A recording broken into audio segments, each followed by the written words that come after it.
First of all, you probably picked it up from my post, but the word viral, it makes my skin crawl. As a social media professional, we often have clients coming who want viral, or it's always the fallback position of a traditional ad agency that's trying to make itself digital is we will make something go viral. And the really important thing, and I can't even remember, I picked this up from someone in the Twitter sphere or on a blog, and I've used it a lot since, and I can't credit them because I've since forgotten, so we'll just pretend I made it up. I always say to clients that viral is an effect, not a strategy. Viral might happen, something might go viral, but it's not something so much that you can plan for. You can set a few building blocks, and most importantly, you can create great communications content, and that falls back on the same things that we always try to do in PR and the same things that work. Another thing that I heard recently from a guy called Peter Shankman, he's that skydiver on Twitter, and he's the guy who heads helperreporter.com. Pretty cool dude. He does a lot of cool stunts and things, and what he just tweeted a while ago, but it stuck with me. Don't make something viral, make something good.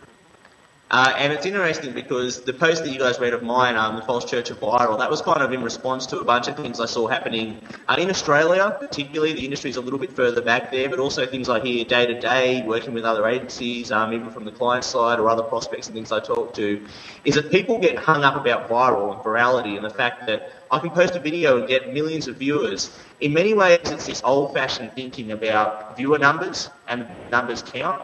And so it's thinking, if my advertisement online got this amount of impressions, on the TV, the only way I can really exceed that online is if something goes viral and I get 2 million views on YouTube. That's really not what it's all about. So one thing I'm going to try to get you guys to think about today is thinking deeper about video as a medium and what more you can do with it. So first of all, what do we take into this when we're thinking about, should I do a video, should I use YouTube? At the core of it, the first question to ask is why? Why would I use video to communicate this? Why? What benefits does it give me? Why should I use it? You don't want to start with the tool or start with that and then work back.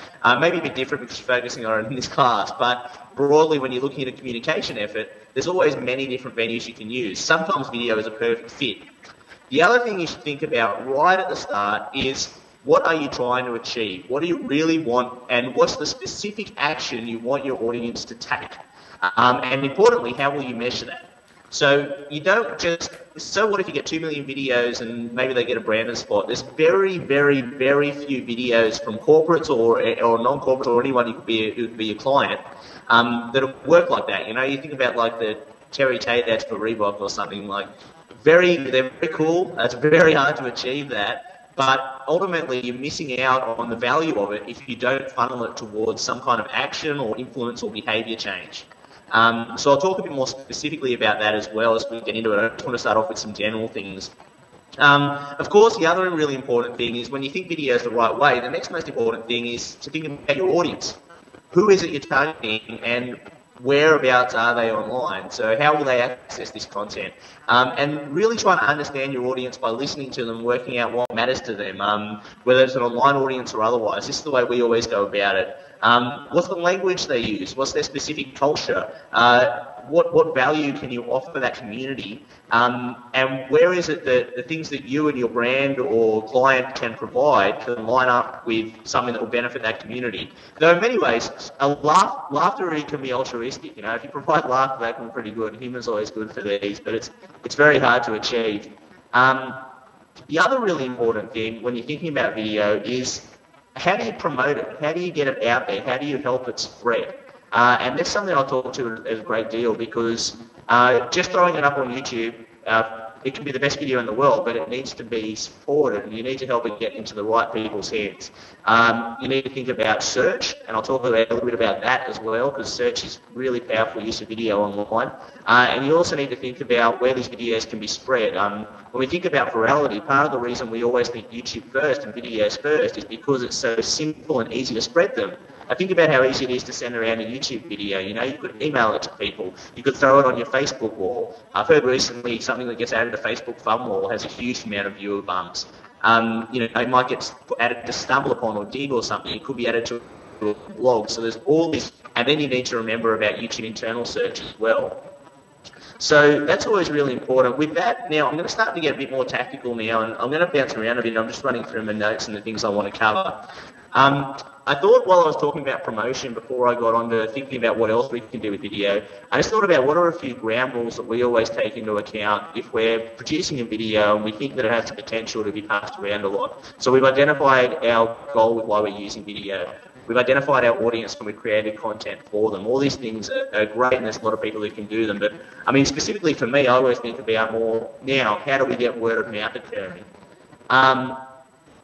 There really is no science to it. It's amazing. It was funny. I had a client, a TV station recently, a while ago. They had this video that was produced by the BBC. They're a similar industry, and this video had gone viral. And I did a report on what made that video viral to see if we could mimic it. And it was funny because when we're thinking about how we get videos passed around, there's a few kind of best practice rules you can have, about the content can be really up in the air as long as it appeals to it, but it's about really trying to generate as many views and as many inbound links and as much pass around as possible to really start, building that momentum and getting it through. Generally, you want to activate that all as soon as possible. So as soon as you publish the video, you want people to link to it. You want to be telling people about it. You want to generate as many views because every time that happens, more eyeballs get to it. And within a system like YouTube, remembering YouTube's only one of several video sharing sites, that can really start getting it within their internal setting features. So that's why I always try to steer clients away from this goal of viral, away from this thinking that might happen. As to, if that happens, it's great.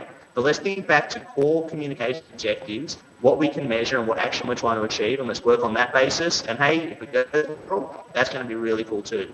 So, and I mean, when I'm talking about objectives as well, I'm thinking about reach alone is not a great metric for this stuff. Just the views of the video really doesn't get it to the depth where it can be. Think about where has it appeared on other blogs? Who has seen it? I mean, has it been all your target audience? If there's 500 views, but it's the 500 most important people in your target audience, then that is the goal. And then when we think about action, it's all about what can we funnel people towards. I wish that YouTube let you link out to other sites from within the video. They're starting to enable those embedded weird links where you click to other YouTube videos, but as far as I know, you can't click out to other sites yet. But making sure you have a URL or somewhere to point people to is really important, particularly because that can be so measurable and you can see where their traffic comes through, or at least an action that you want them to take. And that's at the point where you can start getting some really strong measurements and making it more about than just reach. Maybe you have a specific URL that only people who've seen the video go to, and that way you've affected behaviour. You haven't just made them watch a video, have a laugh or think that was cool and then move on and forget about you. Because if you're not impacting them within their minds, you're really not being an effective communicator. Another thing that's really important to think about is video in itself can be a powerful asset to assist other communication methods. The video is not always the ends in itself. I mean, I've done blogger outreach campaigns for clients and otherwise where I've used a video at the core of a blogger outreach campaign as a trigger to get people talking. Because sometimes it's so easy if you're talking to a blogger, if you say, hey, here's a relevant video for you, they know that they can do 2 clicks and have that video on their blog. And they know their viewers like looking at web video. They know it gives a bit more colour to them. Sometimes, and I'll use an example of somebody did at Converseon in a little bit to bring this to life, the Second Chance Trees project, but sometimes you might have a really complex issue to communicate that can be simply communicated through a video, and that can be really useful. It really helps you out.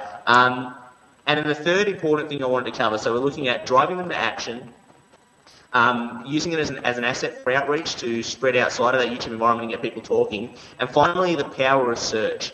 And this is really interesting, and this is often forgotten. Search benefits can be one of the best things about video online.